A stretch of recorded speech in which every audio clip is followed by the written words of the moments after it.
اعوذ باللہ من الشیطان اللعین الرجیم بسم اللہ الرحمن الرحیم الحمد للہ رب العالمین بارئ الخلائق اجمعین والصلاة والسلام على جميع الانبیاء والمرسلین سیما من سمی فی الآفاق بأحمد وفی الارض بأبی القاسم محمد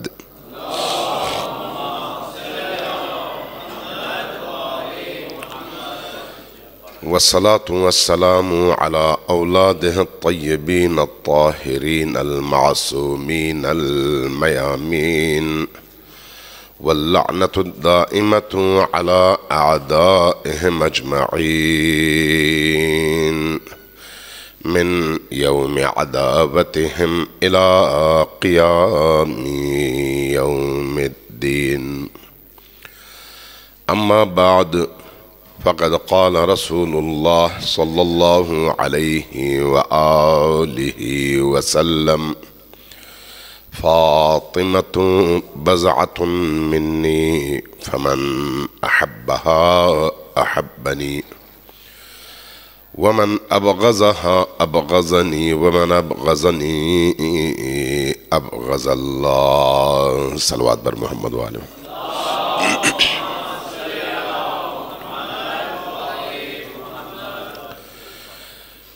فاطمة الزہرا سلام اللہ علیہا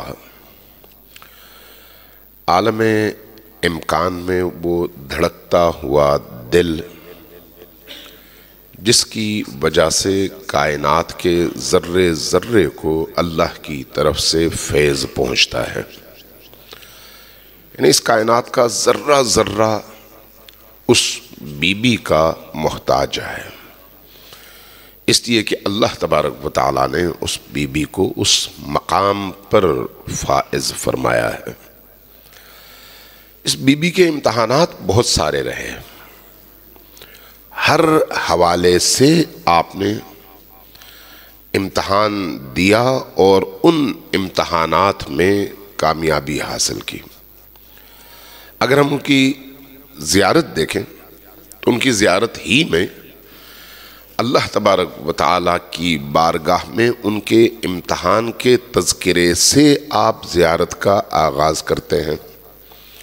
کہتے ہیں کہ السلام علیکہ یا ممتحنتو، میرا سلام ہو آپ پر وہ ہستی جس نے امتحان دیا.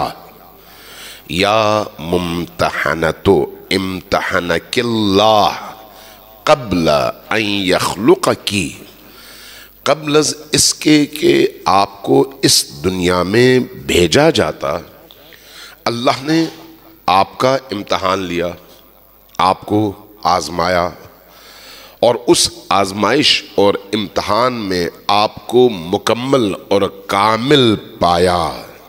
یہ کب کی بات ہے؟ عالم زر کی.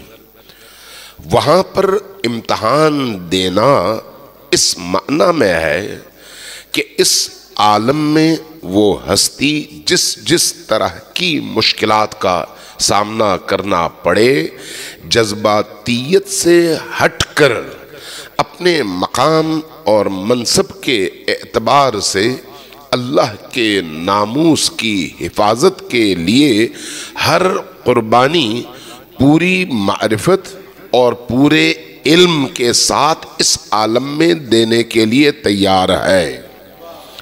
ہم جب آپس میں دیکھتے ہیں ایک دوسرے کو تو ہم اپنے آپ کو، چونکہ ہم جذباتی لوگ ہیں، ہمارے اندر احساسات ہیں، ہمارے اندر جذبات ہیں، اور اکثر اوقات ہمارے جذبات جب عقل کے ساتھ ٹکرائیں تو ہم جذبات کی طرف زیادہ بہہ جاتے ہیں.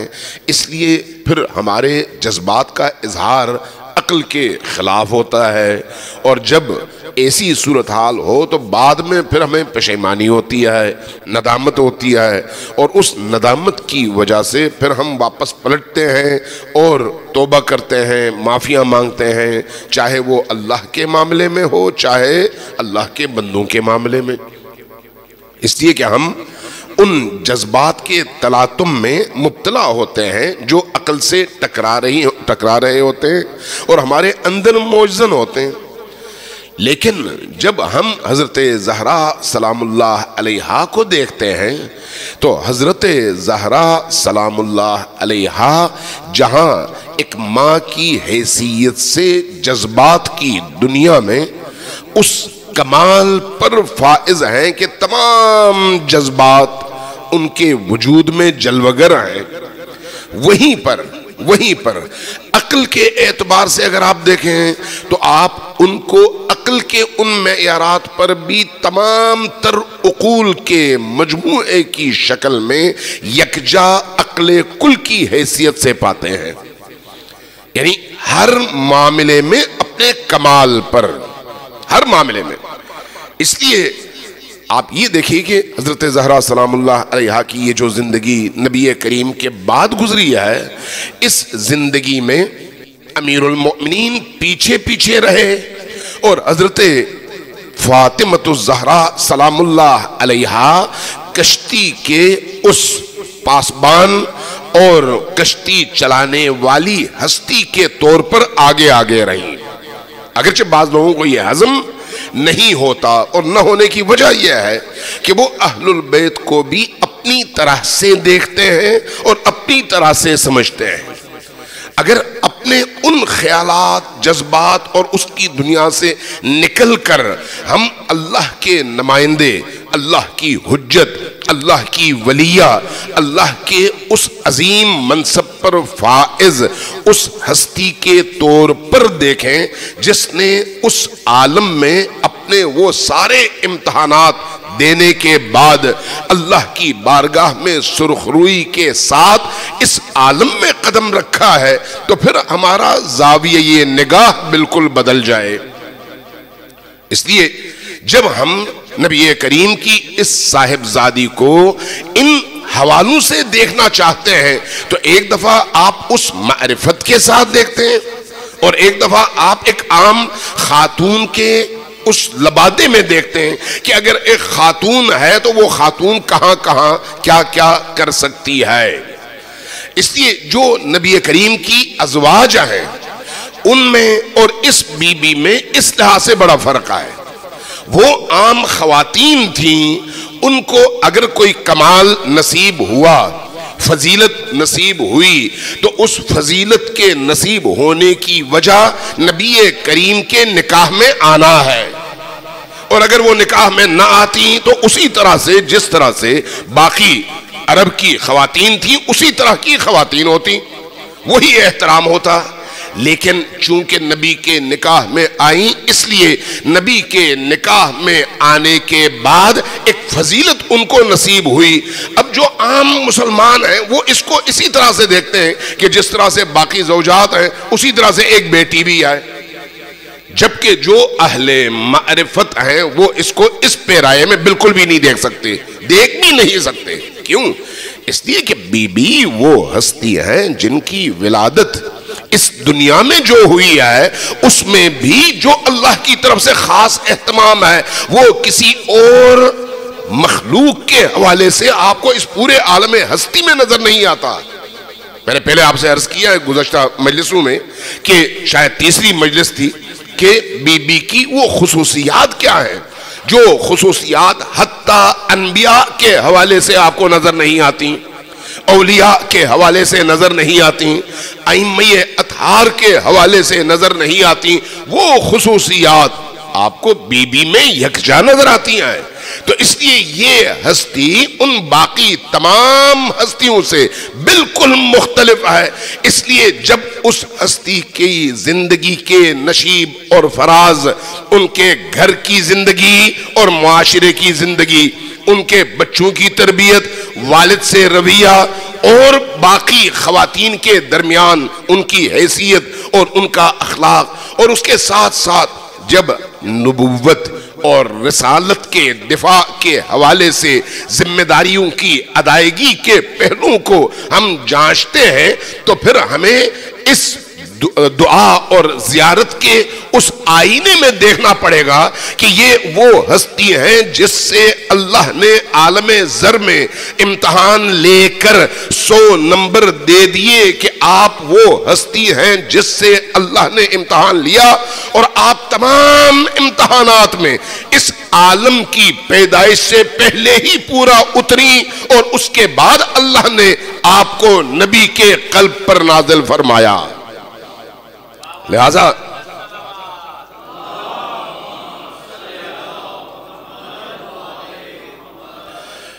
جیسے پہلے میں نے عرض کیا کہ اس ہستی کو جانچنے کے لیے وہ جو 3 رشتوں کے پہلو ہیں وہ کافی نہیں ہے۔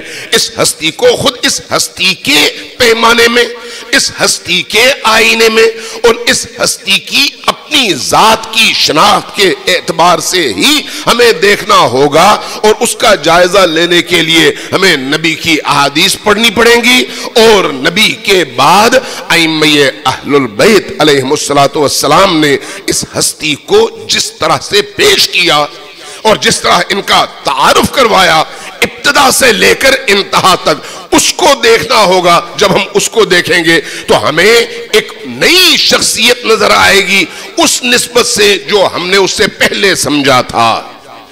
لہذا بی بی کو سمجھنے کے لیے اس آئینے میں دیکھنے کی ضرورت ہے۔ صلوات بھیجیے بر محمد و آل محمد۔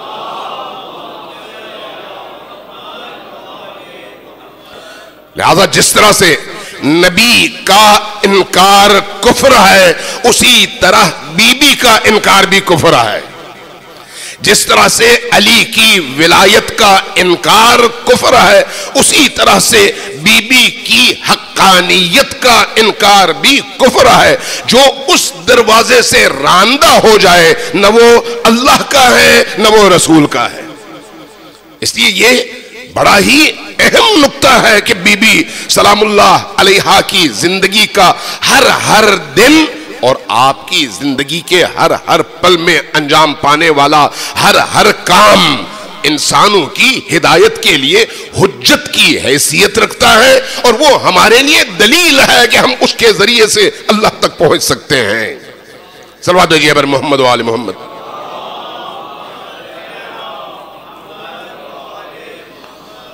امیر المومنین نے نہج البلاغہ میں شام والوں کے حوالے سے جو لوگوں کا رویہ تھا اس کو بیان کرتے ہوئے، روتے ہوئے، افسوس کا اظہار کرتے ہوئے ایک جملہ فرمایا ہے کہ الدہر انزلنی ثم انزلنی حتی یقال علی و معاویہ۔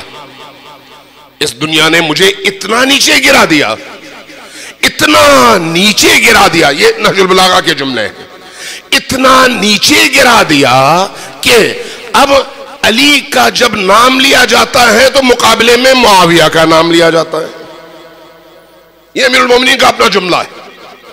اس کا مطلب کیا ہے؟ دنیا نے اس گھرانے کو پہچانا نہیں، جب پہچانا نہیں تو پھر اپنی طرح سے سمجھا، جب اپنی طرح سمجھا تو پھر ہر معاملے میں اس عنوان سے دیکھا کہ میرا بھی ایک ووٹ ہے، ان کا بھی ایک ووٹ ہے، میں بھی آزاد ہوں اپنی رائے دینے میں اور یہ بھی آزاد ہے اپنی رائے دینے میں۔ اگر ہماری آراء آپس میں ٹکرا جائیں تو مجھے اختیار ہے کہ میں اپنی عقل کے مطابق فیصلہ کر لوں۔ جبکہ فاطمۃ الزہرا سلام اللہ علیہا اور علی و آل علی میں سے ائمہ اہل البیت علیہ السلام کا حکم اس اعتبار سے باقی انسانوں سے یکسر مختلف ہے۔ ان کا حکم وہی ہے جو اس معاملے میں نبی کریم کا حکم ہے، جو نبی کا مقام ہے، نبوت سے ہٹ کر، رسالت سے ہٹ کر، چونکہ وہ خاتم النبیین ہیں۔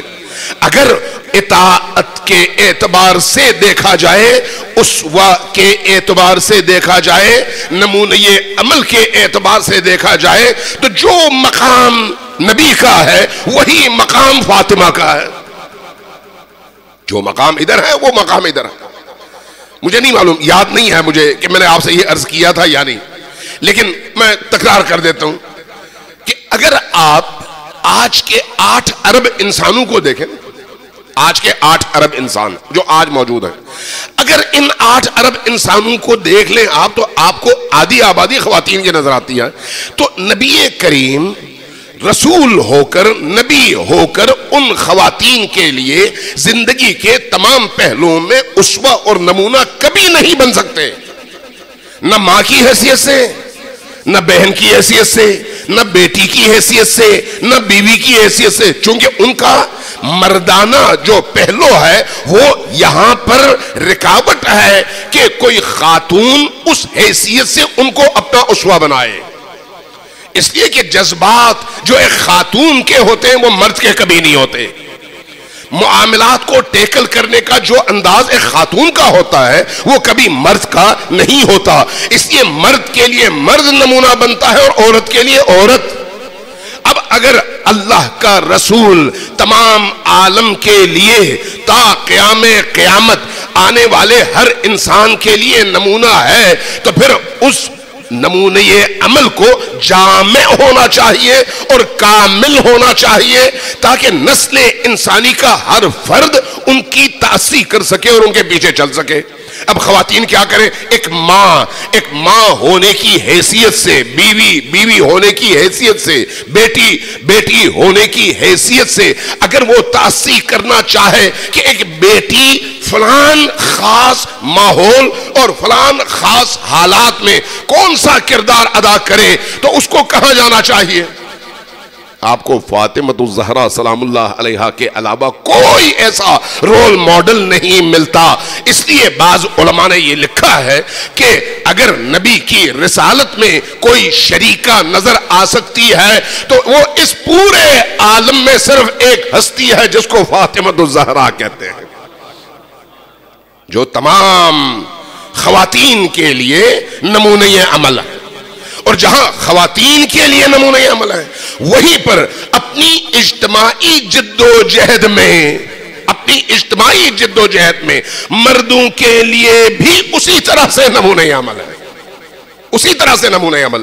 اس لیے امام زمان علیہ السلام سے منسوب کچھ احادیث ہیں اور اسی طرح سے امام صادق علیہ السلام سے منسوب کچھ احادیث ہیں جس میں انہوں نے یہ فرمایا کہ فاطمہ سلام اللہ علیہا کی سیرت میں خود ہمارے لیے بھی اسوہ ہے، وہی جو اجتماعی ان کی جد و جہد ہے.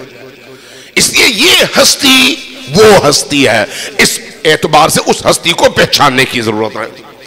اب چونکہ ہم ایک ایسے معاشرے میں رہتے ہیں جہاں پر مختلف الخیال لوگ، مختلف مسالک، مختلف فرقے، مختلف نظریات موجود ہیں، تو بعض اوقات کہا جاتا ہے کہ بھئی خلیفۃ المسلمین کے مقابلے میں ہم کسی اور کو تسلیم نہیں کر سکتے، اس لیے کہ خلیفۃ المسلمین کا مطلب یہ ہے کہ اللہ کے دین کو نافذ کرے. اب اس کے مقابلے میں کسی اور کو اہمیت دینے سے اس منصب کا وقار اور اس منصب کا جو مقام ہونا چاہیے وہ مجروح ہو جاتا ہے، چونکہ اس منصب کو بچانا ہے. اور جب یہ تاثر بنتا ہے تو اس کے بعد پھر بعض اوباش قسم کے مولوی حتیٰ اس ہستی کی بارگاہ میں بھی جسارت کرنے سے گریز نہیں کرتے. ایسے لوگ جو اس حد تک گر جاتے ہیں، اس حد تک پست ہو جاتے ہیں، وہ جانوروں سے بھی بدتر ہے، جانوروں سے بھی بدتر. صلوات ہوجیے بر محمد و آل محمد.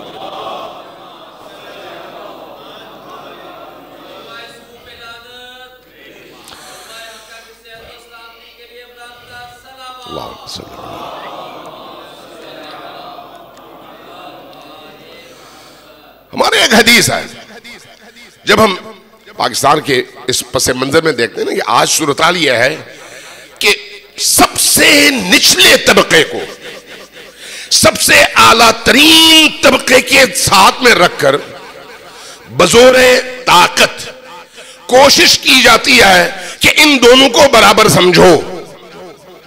یہ المیہ ہے، ایک ایسا المیہ جو فطرت کے خلاف، عقل کے خلاف، علم کے خلاف، دلیل کے خلاف، حتیٰ وہ لوگ جو طلقاء میں شامل ہیں جن کی زندگی ان کی دی ہوئی بھیک کا نتیجہ ہے، جن کو اگر اسلام بھی ملا تو ان کے دیے ہوئے بھیک کے نتیجے میں لا کر ان کے مقابلے میں کھڑا کر دیا جائے اور کہا جائے کہ جو احترام ادھر ہے وہ ادھر ہے، پھر یہاں تک کہ ان کو ان پر فوقیت دی جائے۔ اس عالم میں اگر خدا کے بعد کسی کا مقام ہے تو وہ یا محمد ہیں یا علی ہیں یا علی کے بچے ہیں، علی کے گھر والے ہیں۔ کون مائی کا لال کسی دلیل کی بنیاد پر یہ بات ثابت کر سکتا ہے کہ ان کے مقابلے میں کسی اور کو لایا بھی جائے اور ان کو اہمیت بھی دی جائے؟ جو کچھ بھی اس عالم میں ہے ان کے بعد ہے، چاہے پاکیزہ ترین لوگ ہو، چاہے اللہ کے انبیاء ہی کیوں نہ ہو، نبی کریم کے گھرانے کے بعد ہیں۔ اب ایک سمپل سا ایک واقعہ عرض کر دیتا ہوں۔ ہمارے ہاں ایک حدیث ہے معروف، من مات ولم يعرف امام زمانہ مات میتتا جاہلیتا، جو شخص مرا اور اس نے اپنے وقت کے امام کو نہیں پہچانا، من مات ولم يعرف امام زمانہ، اپنے وقت کے امام کو نہیں پہچانا، مات میتتا جاہلیتا، تو وہ جاہلیت کی موت مر گیا۔ ہمارے یہاں بھی ہے، اہل سنت کے یہاں بھی ہے، لیکن اہل سنت کے یہاں بہت سارے علماء نے کہا ہے کہ یہ حدیث مستند ہے۔ کچھ نے، ابن تیمیہ جیسے لوگوں نے اس حدیث کی سند پر اعتراض کیا اور اعتراض کر کے کہا کہ نہیں، ہمارے ہاں ایک اور حدیث ہے وہ درست ہے۔ وہ کیا ہے؟ من مات ولم یکن علی عنقہ بیعۃ فہو مثلا مات میتۃ جاہلیہ، جو شخص مرے اس عالم میں کہ اس کی گردن پر اپنے وقت کے امام کی بیعت نہ ہو تو وہ جاہلیت کی موت مرا۔ اور اس پر ابن تیمیہ جیسے سخت گیر انسان نے، جو اہل البیت سے متعلق ہر حدیث کو کوشش کرتے ہیں کہ ریجیکٹ کر دے، پوری اس کی تھیوری اسی چیز پر قائم ہے کہ اہل البیت کی فضیلت میں اگر کوئی چیز آئے تو اس کو مبالغہ سمجھ کر، سند پر اعتراض کر کے یا کوئی اور بہانے سے اس کو نکال دیا جائے اور کہا جائے کہ یہ تو بے سند ہے، اس کی کوئی حیثیت نہیں ہے۔ لیکن وہ بھی اس حدیث میں آ کر یہ والا جملہ کہتا ہے اور کہتا ہے کہ یہ والی حدیث جو ہے یہ متقن ہے، مستند ہے اور درست ہے۔ اب ایک سوال ہے، جب فدق کا معاملہ اٹھایا جاتا ہے، فدق کا، تو لوگ بڑے حساس ہو جاتے ہیں۔ ایک سوال ہے کہ بی بی دو عالم نبی کریم کے بعد آپ کے عقیدے کے مطابق اگر رعایا میں سے ہیں تو اسی حدیث کے مطابق، یہ جو حدیث ہے وہ والی حدیث جس کو آدھے سے زیادہ اہل سنت علماء محدثین صحیح مانتے ہیں، یا یہ والی حدیث جس کو سارے علماء صحیح مانتے ہیں؟ میں شیعہ حدیث کی بات نہیں کر رہا۔ بی بی دو عالم اگر انہی رعایا میں سے ہیں تو ان پر فرض ہے کہ ان کی گردن پر ان کے زمانے کے امام کی بیعت ہو، درست ہے؟ یعنی ان کی گردن پر بیعت ہونی چاہیے، ان کو کسی کی بیعت کرنی چاہیے، اور جس کی بیعت کرنی چاہیے اس کو کیا ہونا چاہیے؟ وقت کا امام۔ اب دنیا کی ساری حدیث کی کتابیں کنگال کر لائیے اور بتائیے کہ بی بی دو عالم کی گردن پر کس کی امامت کی بیعت موجود تھی؟ کیا بی بی نے کسی کی بیعت کی ہے یا نہیں کی؟ بی بی نے کسی کی امامت کا اعتراف کیا ہے یا نہیں کیا؟ جس کی امامت اور جس کی بیعت بی بی نے کی ہے اور قبول کر لیا ہے وہ کون ہے، اور جس کی نہیں کی ہے وہ کون ہے؟ اب آپ کے سامنے اختیار ہے کہ بی بی پر جو فتویٰ لگانا چاہیں لگائیں۔ اور کی جگہ میں کیا کہہ رہا ہوں، اگر کوئی کہے کہ بی بی نے بیعت کی ہے تو اس سے بڑا جھوٹ اور کوئی نہیں ہے، چونکہ بی بی اپنے زمانے کے اور بعد کے خلفاء کا انکار کر کے اور ان کو اپنے جنازے میں شریک ہونے سے روک کر اور ان سے اپنی ناراضگی کا اظہار کر کے اور اپنی عدم رضایت کا اعلان کر کے دنیا سے گئی ہے، اور یہ آپ کی احادیث کی کتابوں میں جا بجا موجود ہے، بخاری میں موجود ہے، مسلم میں موجود ہے، باقی جگہوں میں موجود ہے۔ ابن ابی شیبہ نے المصنف میں بہت ساری روایات کو نقل کیا ہے، باقی تمام واقعات سے قطع نظر اب فتویٰ لگائیے کہ چونکہ اپنے وقت کے امام فلان فلان تھے، ان کی بیعت بی بی نے نہیں کی، اس لیے نعوذ باللہ بی بی جو ہے اسلام سے خارج ہو گئی. کہیں اگر کہہ سکتے ہیں. اگر نہیں کہہ سکتے تو پھر اب تلاش کر کے دکھائیے کہ جب بی بی نے بیعت نہیں کی تو پھر یا نعوذ باللہ بی بی غلط ہیں یا وہ جن کی بیعت بی بی نے نہیں کی. فیصلہ آپ کر لیں. جب آپ فیصلہ کرنا چاہیں گے تو میدان کھلا ہوا ہے، بالکل کھلا ہوا ہے. علامہ امینی کا نام سنا ہے آپ نے، جنہوں نے الغدیر لکھی ہے. الغدیر تقریباً 12 جلدوں پر امیر المؤمنین علی ابن ابی طالب علیہ السلام کی ولایت پر لکھی گئی کتاب ہے، 12 جلدوں میں. اور اس کتاب کی تصنیف میں علامہ امینی نے، عبدالحسین امینی نے اتنی زحمتیں اٹھائی ہیں کہ جس کی کوئی انتہا نہیں ہے. علامہ امینی اہل البیت کے ان عاشقوں میں سے ہیں جن کا عشق اور جن کا مقام واقعی انسان کی عقل کو دنگ کر دیتا ہے. ان کی اپنی زندگی کے اس میں یہ لکھا ہے کہ جب وہ ایک دفعہ انڈیا گئے انہی کتابوں کی تحقیق کے لیے، نجف میں آیت اللہ العظمیٰ سبزواری کے اس لائبریری کے ساتھ ان کی قبر موجود ہے، ان کے اپنے مدرسے اور لائبریری میں. میں گیا ہوں وہاں پر، آپ لوگ بھی جائیں تو ضرور ایک دفعہ جائیں، چونکہ جو خدمت آیت اللہ عبدالحسین امینی نے ولایت کے احیاء میں کی ہے وہ کم لوگوں کو نصیب ہوئی ہے. تاریخ بہت بڑی خدمت کی ہے. وہ خود یہ کہتے ہیں کہ جب میں انڈیا گیا 6 مہینے وہاں پر موجود لائبریریز اور کتابوں کی خاک چھانتے رہے، اور 6 مہینے کے بعد واپس آئے، اور واپس آ کر جو انہوں نے تحقیقات کی تھیں وہ لا کر الغدیر کی صورت میں اس میں شامل کیا. تو کچھ لوگ آئے ملنے کے لیے اور پوچھا کہ آپ انڈیا گئے تھے، وہاں کا موسم کیسا پایا؟ کہا کہ مجھے نہیں پتا، چونکہ جب میں گیا تو لائبریری میں گھسا اور جب لائبریری سے نکلا تو واپس آ گیا، مجھے یہ نہیں پتا چلا کہ انڈیا کہاں پر ہے، کیا ہے اور موسم کیسا ہے. بہت عظیم و عجیب اور واقعی بہت ہی پہنچی ہوئی ہستی. مکہ گئے حج کے لیے تو ظاہر ہے ان کا نام بڑا تھا، تو بہت سارے علماء نے ان کو دعوت دی کہ آپ آئیے ہماری محفل میں. تو انہوں نے ایک شرط رکھی، کہا پہلے تو انکار کیا، جب بعد میں اصرار ہوا تو کہا کہ میں تب آؤں گا جب تم میری ایک شرط مان لو. وہ کیا؟ وہ یہ کہ جب میں آؤں تو پھر دینی حوالے سے، عقیدے کے حوالے سے کوئی مذہبی بحث نہیں ہونی چاہیے. کہا ٹھیک ہے. چلے گئے، بڑے بڑے علماء کرام کو بلایا گیا تھا. اب درمیان میں کسی نے کہہ دیا کہ چلیں ہر ایک کوئی نہ کوئی حدیث سنا دے. انہوں نے کہا تو میں نے تمہیں پہلے ہی منع کیا تھا کہ یہ کام نہ کرو. کہا اب شروع کر رہے ہیں تو چلیں برکت کے لیے ہی صحیح. اس بنیاد پر ہر ایک نے کوئی نہ کوئی حدیث سنائی. اس کے بعد علامہ امینی سے کہا کہ آپ کچھ سنائیں. تو انہوں نے فرمایا میں سنانے سے پہلے ایک سوال پوچھتا ہوں. یہ جو حدیث ہے من مات ولم یعرف امام زمانہ مات میتۃ جاہلیہ، کیا یہ حدیث آپ کے منابع میں موجود ہے یا نہیں؟ سب نے کہا کہ ہاں ہے. کہا درست ہے یا نہیں؟ کہا سب نے درست ہے. تو اس کے بعد فرمایا کہ اگر یہ حدیث بالکل درست ہے تو اس کا مطلب کیا ہے؟ وہ شخص جس کی گردن پر کسی امام کی بیعت نہ ہو، وہ شخص جو اپنے وقت کے امام کو پہچان نہ سکے تو وہ کفر کی اور جہالت کی موت مرا ہے. کہا ہاں بالکل.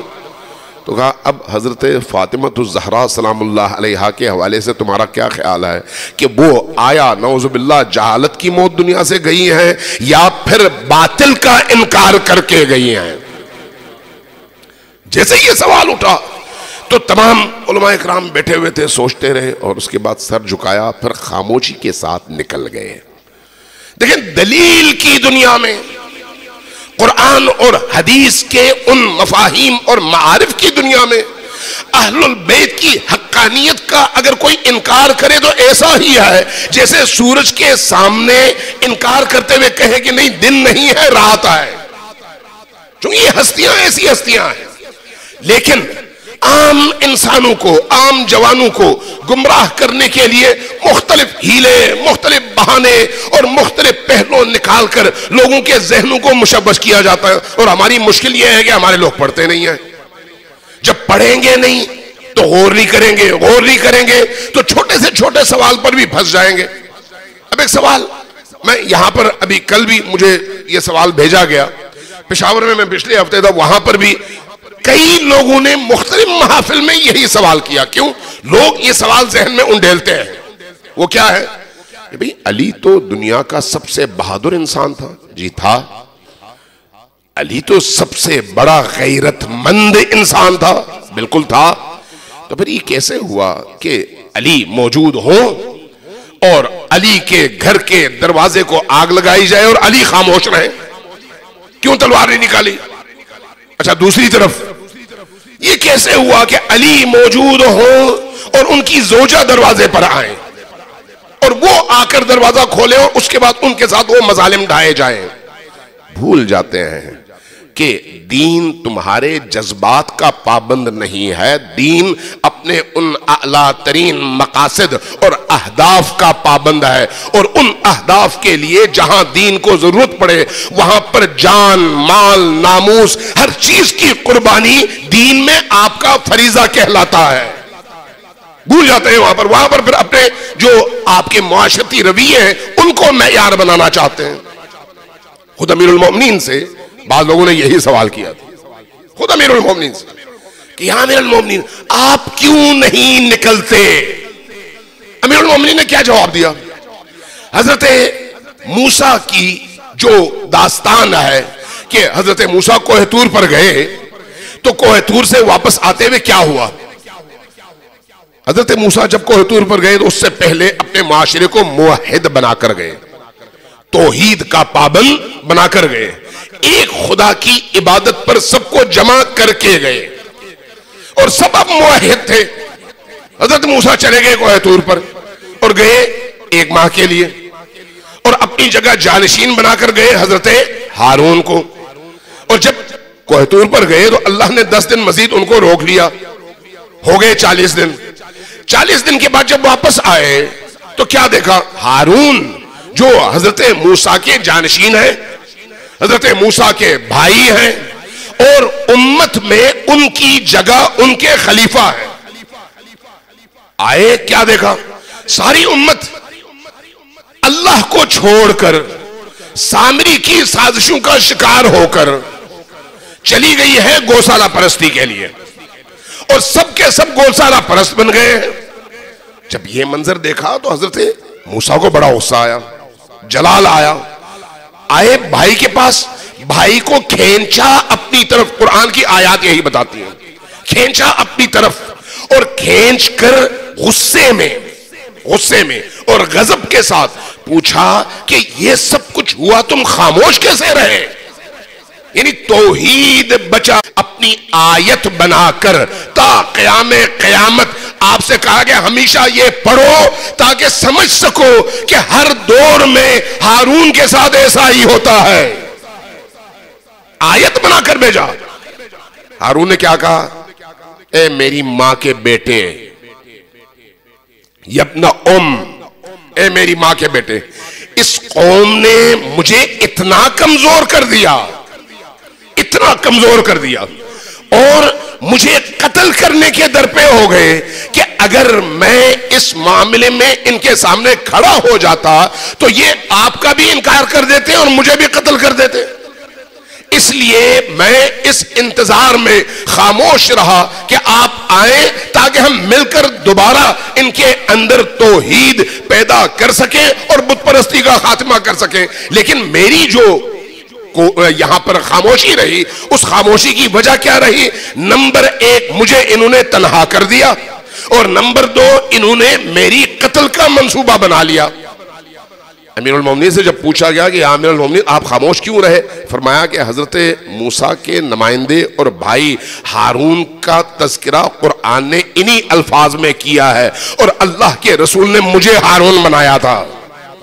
انتم بمنزلت منی انت، کیا ہے حدیث یاد ہے آپ لوگوں کو؟ کہ اب میرے ذہن سے حدیث کے الفاظ اتر گئے، آ جائے گا، یاد آ جائے گا تو میں عرض کروں گا کہ علی بمنزلت ہارون من موسیٰ، یا انت منی بمنزلت ہارون من موسیٰ، آپ میری نسبت وہی مقام رکھتے ہیں جو حضرت ہارون کو حضرت موسیٰ سے نسبت حاصل تھی، وہ مقام حاصل تھا.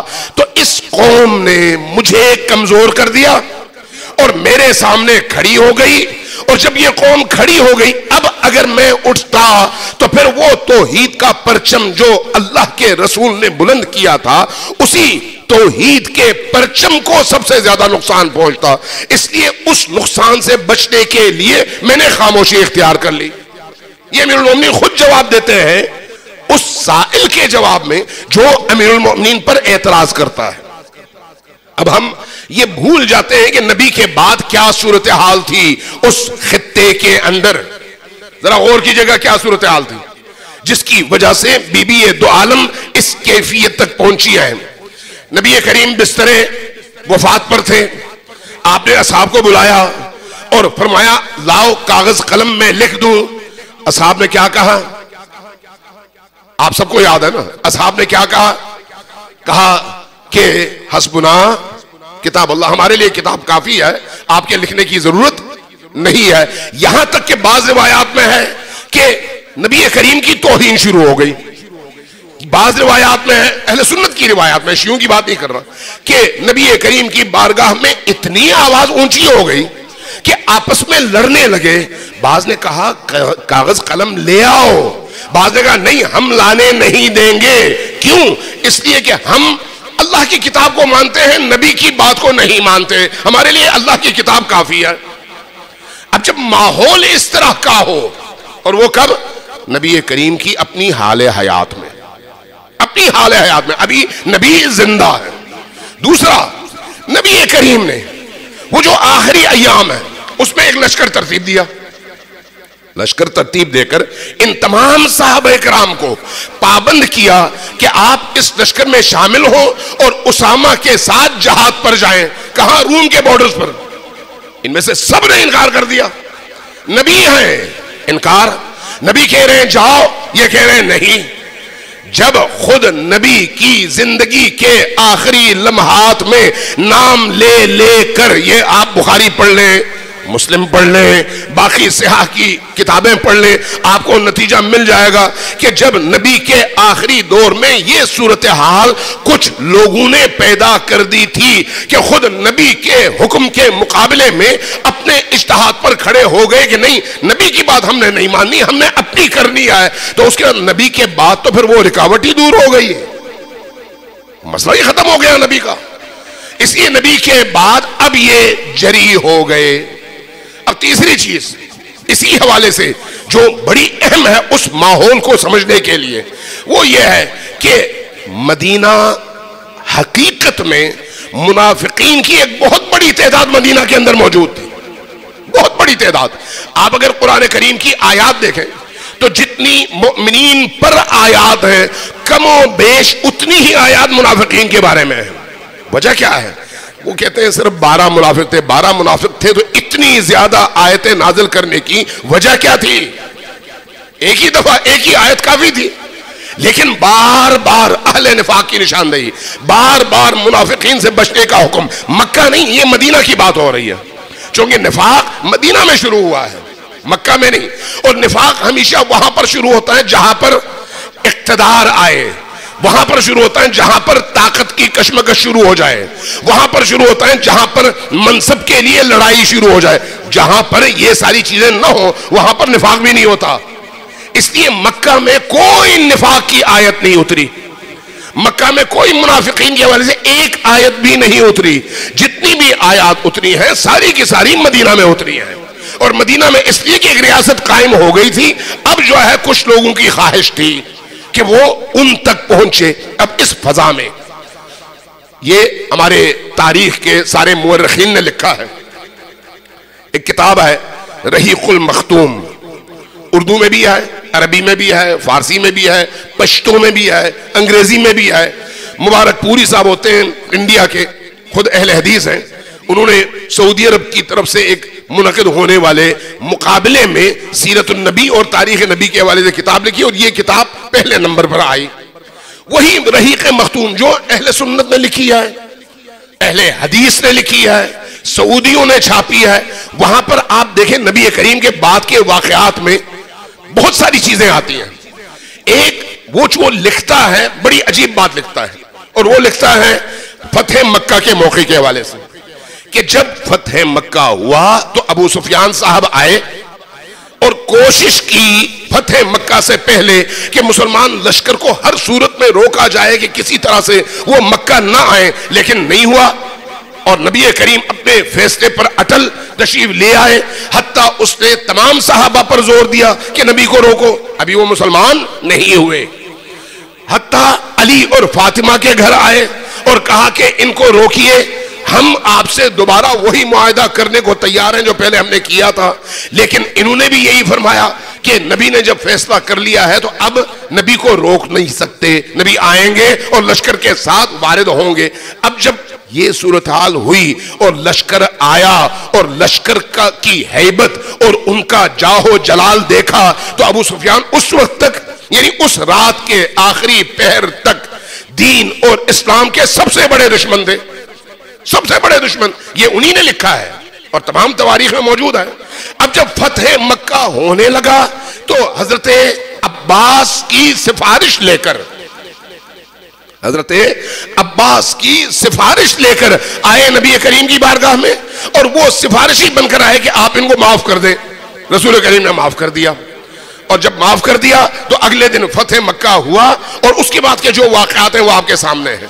اب یہی حضرت ابو سفیان صاحب، یہ جب نبی کریم کی وفات کا وقت ہے تو اس وقت یہ سفر پہ ہیں، جب مدینہ آتے ہیں تو ان کو پتہ چل چکا ہوتا ہے کہ نبی کریم وفات پا چکے ہیں، اور اب سقیفہ میں خلافت کی بندربانٹ ہو چکی ہے، تو وہ سیدھے آتے ہیں بعض دوستوں کو لے کر علی کے پاس۔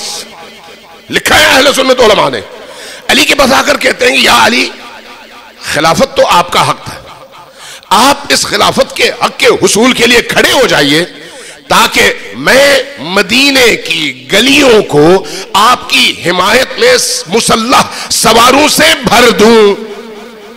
یہ کون کہتے ہیں؟ ابو سفیان کہتے ہیں میں مدینہ کی گلیوں کو مسلح سواروں سے بھر دوں گا، آپ کھڑے ہو جائیے اپنی خلافت کے حق کے حصول کے لیے۔ کس کے مقابلے میں؟ حضرت ابو بکر، یا وہ لوگ جنہوں نے حضرت ابو بکر کا انتخاب کیا ہے۔ حضرت علی کیا جواب دیتے ہیں؟ جواب میں پوچھتے ہیں کہ اے ابو سفیان، تم کب سے اسلام کے اتنے بڑے خیر خواہ ہو گئے کہ میرے خلافت کے حق کے حصول کے لیے تم میرا ساتھ دو؟ یہ کام میں کبھی بھی نہیں کروں گا۔ کیوں؟ اس لیے کہ معلوم ہے کہ اگر ایسی کوئی تحریک اٹھتی ہے تو اس کے نتیجے میں ان مسلمانوں کے آپس کے لڑائی جھگڑے کے نتیجے میں یہ جو نوخیز مسلمان ہیں سارے کے سارے اسی طرح جس طرح سے حضرت موسیٰ کی قوم پلٹ گئی ہے، سب کے سب دوبارہ پلٹ جائیں گے اور بتوں کی پرستش شروع کر دیں گے۔ علی کو ان چیزوں کا ادراک ہے، اور یہ جو تربیت کا نظام ہے، اس تربیت کے نظام میں یاد رکھیے کہ چھوٹے چھوٹے مسائل بھی انسان کے قدموں کو ڈگمگانے کے لیے کافی ہوتے ہیں، چھوٹے چھوٹے مسائل بھی۔ اس لیے امیر المؤمنین یہ افورڈ کر ہی نہیں سکتے تھے کہ نبی کریم کی 23 سالہ محنتوں کو اس طرح سے اس مسئلے میں آ کر اس طرح ڈبو دیا جائے کہ مأذنوں سے اشہد ان محمد الرسول اللہ کی آواز ہی بند ہو جائے۔ اس لیے یہی موقف امیر المؤمنین کا بھی تھا، یہی موقف امیر المومنین کا بھی تھا۔ میں نے آپ کو 3-4 پہلو بتائے کہ مدینہ کی اس وقت کی فضا کیا تھی، اور یہ فضا شیعوں کی بتائی ہوئی نہیں ہے، یہ اہل سنت نے لکھا ہے، مورخین نے لکھا ہے، جنہوں نے لکھا ہے وہ سارے کے سارے اہل سنت ہیں۔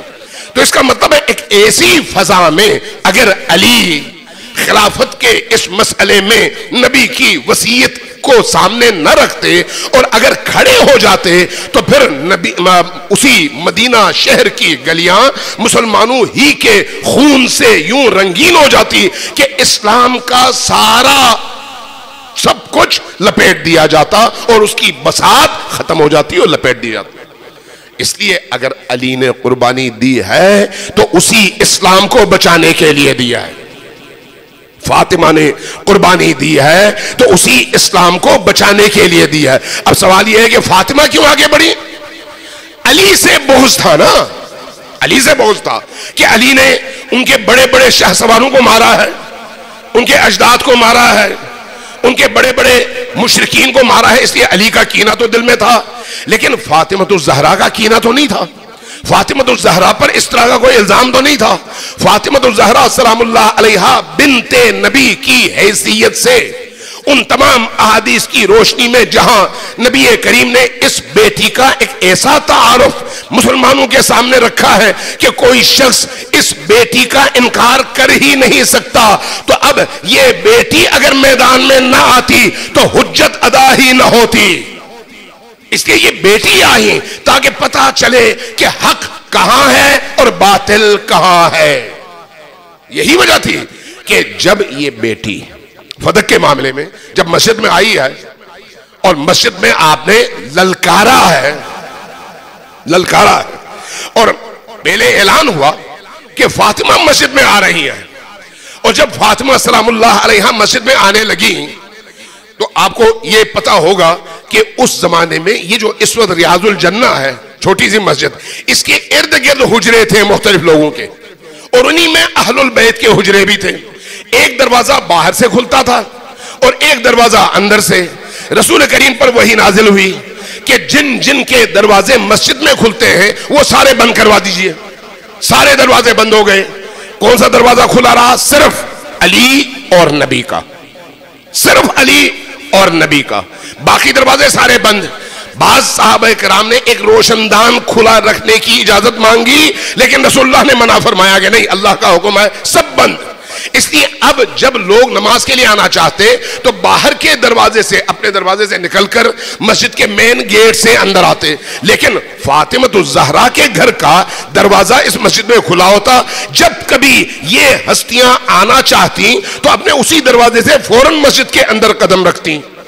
لیکن جب بی بی نے اعلان کیا کہ میں قریش کی خواتین کے ساتھ مسجد میں آنے لگی ہوں اپنے حق کے اعلان کے لیے اور دفاع کے لیے، تو اس وقت آپ نے اس دروازے سے باہر قدم نہیں رکھا، آپ باہر کے دروازے سے باہر گئیں اور گلیوں سے ہوتے ہوئے مین دروازے سے اندر آئیں، تاکہ جن کو نہیں پتا وہ بھی دیکھ لیں کہ بنت نبی آئی ہے اس اعلان کے لیے اور بتانے کے لیے۔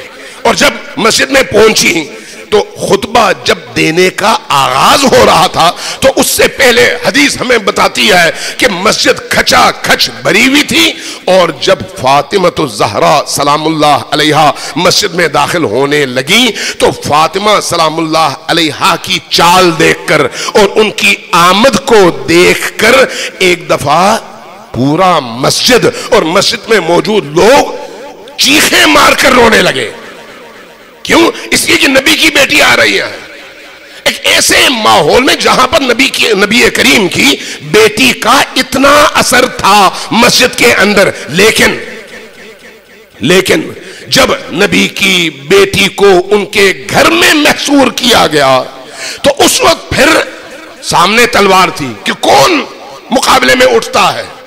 تو جب اقتدار ایک طرف ہو، پولیس کے ہاتھ میں ڈنڈے ہوں، تلوار نہیں، تو پھر عام عوام کبھی بھی سامنے کھڑی نہیں ہوتی، اور یہی ہوا۔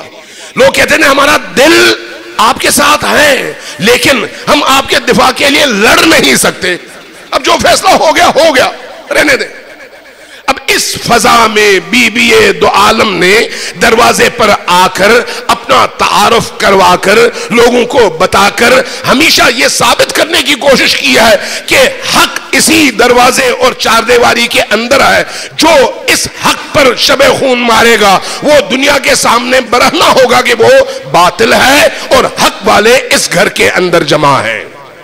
صلوات بھیجیے بر محمد و آل محمد۔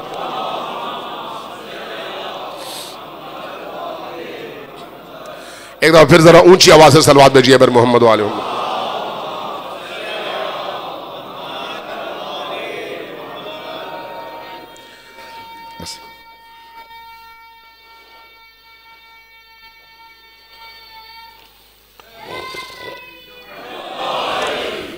عزیزان گرامی، آج چونکہ آخری مجلس ہے اس لیے یہ جو میں نے ابھی آپ کے سامنے کچھ عرائض پیش کی یہ لوگوں کے سوالات تھے، اس لیے مجبور تھا کہ کچھ میں آپ کے سامنے جواب عرض کروں۔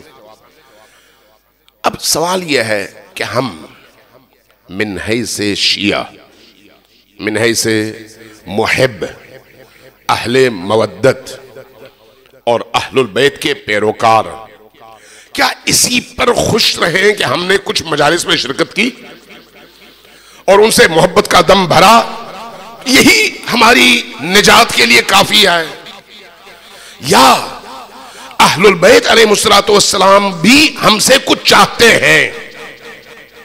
میں چاہوں گا اس حوالے سے چند چیزیں آپ کی خدمت میں عرض کروں. صلوات بھیجیے بر محمد و آل محمد.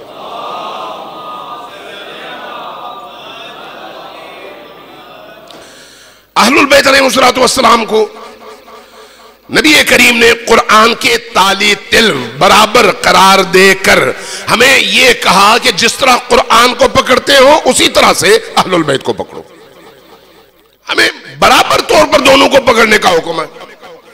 قرآن کو پکڑنے کا مطلب کیا ہے؟ جو عبادات ہم پر فرض ہیں ان عبادات کو قرآن کے بتائے ہوئے اصولوں کے مطابق ہم انجام دیں. مثلا نماز ہم پڑھتے ہیں، قرآن نے کس کو نماز کہا اور ہم جو پڑھتے ہیں وہ نماز آیا قرآن کے مطابق ہے یا نہیں ہے؟ ہمیں قرآن کی طرف دیکھنا ہوگا. قرآن نے کہا کہ ان الصلاۃ تنہا عن الفحشاء والمنکر، نماز وہ ہے جو انسانوں کو فحشاء سے، منکرات سے، برائیوں سے، بے حیائیوں سے اور نافرمانیوں سے روکتی ہے. جو نہ روک سکے وہ نماز نہیں ہے. تو کیا نہ پڑھے؟ نہیں، پڑھو ضرور، لیکن وہ روح پیدا کرنے کی کوشش کرو جس کے نتیجے میں جب تم یہ نماز پڑھو اور اللہ سے عہد کر کے نکلو تو اس عہد پر پورا اترو. یعنی یہی نماز جس میں تم پڑھتے ہو استغفر اللہ، جس میں پڑھتے ہو وَأَتُوبُ إِلَيْهِ، جس میں پڑھتے ہو اهْدِنَا الصِّرَاطَ الْمُسْتَقِيمَ، جس میں مختلف اذکار کے ذریعے سے اللہ سے وعدہ کرتے ہو، اس وعدے پر عملی زندگی میں نماز سے نکل کر عمل کر کے دکھاؤ تاکہ وہ نماز تمہاری نماز کہلائے. اسی طرح سے اہل البیت، اہل البیت سے قربت کا مطلب اہل البیت کا صرف نام لینا نہیں ہے. قربت کا مطلب ان کے جیسا عمل کرنا ہے، چاہے وہ کوئی بھی عمل ہو. جس کا جتنا عمل اہل البیت کے قریب تر اور مشابہ تر ہوگا وہ اتنا زیادہ اہل البیت کی بارگاہ میں مقرب ہوگا.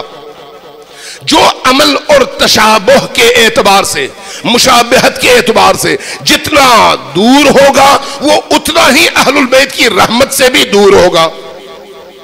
اگرچہ اس میں کوئی شک نہیں کہ اہل البیت کی محبت اور ولایت اگر کسی کے دل میں ہے تو وہ نور ہے. یہ ذہن میں رکھیے، اس کا مطلب ہر ایک کی نفی نہیں ہے. جس کے دل میں اہل البیت کی ولایت ہے، علی اور آل علی کی ولایت، اس کا دل نورانی ہے.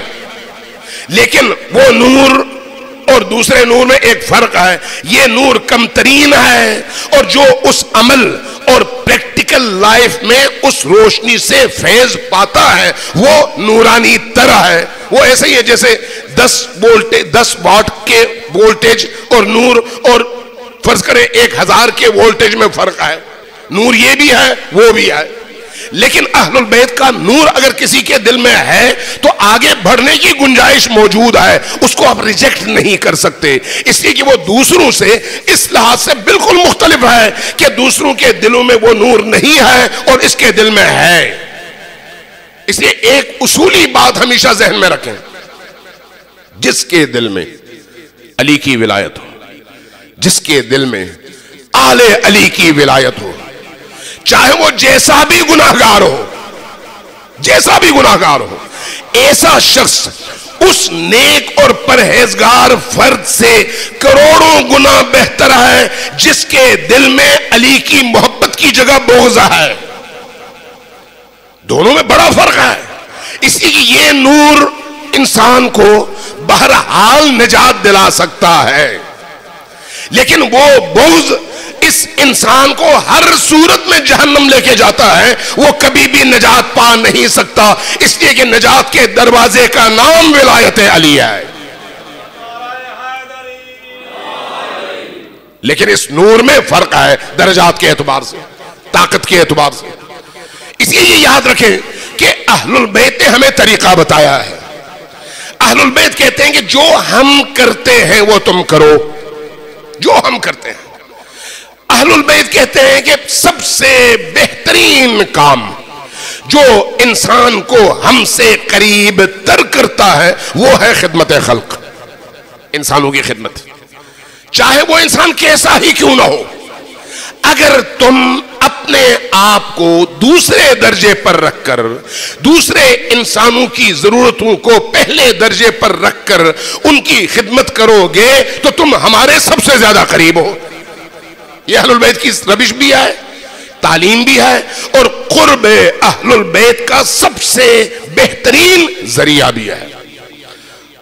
مرحوم رجب علی خیاط بہت بڑے عارف تھے, بہت بڑے اہل اللہ تھے.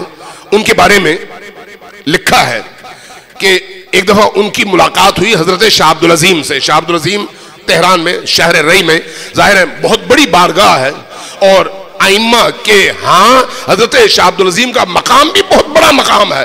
اس لیے امام سجاد کی غالباً روایت ہے, یا اب مجھے یاد نہیں پڑتا کس امام کی, جس میں کہا گیا کہ جس نے رئی میں حضرت شاہ عبدالعظیم کی زیارت کی گویا اس نے کربلا میں امام حسین کی زیارت کی.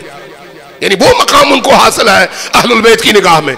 شیخ رجب علی خیاط کہتے ہیں کہ میں نے ان سے پوچھا کہ آپ کو یہ مقام کیسے ملا کہ اہل البیت نے آپ کے بارے میں اتنا بڑا کلام کہا اور اللہ نے آپ کو اتنا بڑا مقام دیا؟ تو جواب میں فرمایا, میں جو کچھ بھی کماتا تھا اپنے آپ پر شاید 10% خرچ کرتا تھا, باقی سارا دوسرے مظلوم اور ضرورت مند انسانوں پر خرچ کرتا تھا. چونکہ دوسروں پر خرچ کرتا تھا اور یہ عمل اللہ کو بھی, اللہ کے رسول کو بھی اور اہل البیت کو بھی سب سے زیادہ عزیز ہے, اس لیے انہوں نے مجھے یہ مقام عطا کیا ہے. اس لیے پہلا کام یہ ہے, یہ ذہن میں رکھیے گا, خدمت خلق. لیکن خدمت خلق پاکیزہ نیتوں کے ساتھ, پاکیزہ نیت, دکھا کر نہیں, بول کر نہیں, توقع رکھ کر نہیں. جس کو آپ پسند نہیں کرتے اس کی بھی خدمت کر لیں, لیکن خاموشی کے ساتھ, چھپا کر, صرف اس کے لیے جس سے آپ کا معاملہ چل رہا ہے. آپ کا معاملہ کس سے چل رہا ہے؟ علی اور آل علی سے, علی کے رب سے, نبی کریم سے. ان سے جب آپ کا معاملہ ہوگا تو پھر یہ مسئلہ خود بخود حل ہو جائے گا. آپ دیکھیے, یہ ذہن میں رکھیے بات کہ انسان کروڑوں روپے دے کر اللہ کی خوشنودی نہیں لے سکتا, اربوں خرچ کر کے اللہ کی خوشنودی نہیں لے سکتا. خوشنودی تب لے سکتا ہے جب اخلاص کے ساتھ ایک لقمہ کسی کو کھلا دے, ایک لقمہ. جہاں پر کروڑوں خرچ کریں لیکن وہ اخلاص اور پاکیزگی اور نیت کی طہارت نہ ہو, وہاں پر وہ کروڑوں رائے گاہ گئے. آپ جتنے بڑے کام کرنا چاہے کریں, لیکن اگر اخلاص نہ ہو تو سب زیرو. اخلاص ہے تو آپ صرف ایک گھونٹ پانی پلا دیں, یہ پانی آپ کی نجات کے لیے بہت بڑا سرمایہ ہے. اس لیے ہر چیز کی قبولیت کے لیے یہ پہلا مرحلہ ہے کہ ہم اپنے آپ کو اتنا پاک و پاکیزہ کریں کہ اہل البیت کہیں ہاں انہوں نے ہمارے لیے یہ کام کیا ہے.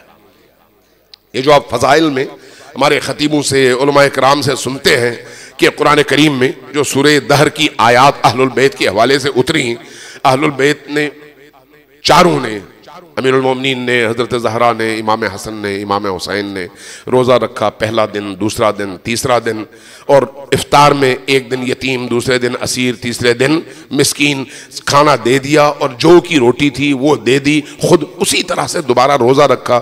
اللہ تبارک و تعالیٰ نے آیات اتاری اور آیات کی پوری سیریز اتاری ان کی فضیلت میں. انما نطعمکم لوجہ اللہ لا نرید منکم جزاء ولا شکورا. ہم وہ ہیں جو تم کو جب کھلاتے ہیں تو تم سے لالچ نہیں رکھتے, تم سے طمع نہیں رکھتے, تم سے توقع نہیں رکھتے. انما نطعمکم لوجہ اللہ, تمہیں کھلاتے ہیں لیکن اللہ کے لیے. لا نرید منکم جزاء ولا شکورا. اب یہ کبھی ہم نے سوچا کہ امیر المومنین نے سونے کی روٹی کھلائی تھی, ہیرے کی روٹی کھلائی تھی, کیا قیمتی ترین کوئی چیز لا کے کھلائی تھی؟ نہیں, جو کی روٹی, جو کی اس روٹی کی آج کی دنیا میں قیمت کیا ہوگی؟ 50 روپے بھی نہیں ہے, 40 روپے بھی نہیں ہے, 30 روپے کی روٹی بھی نہیں ہے, 25 روپے کی روٹی ہے.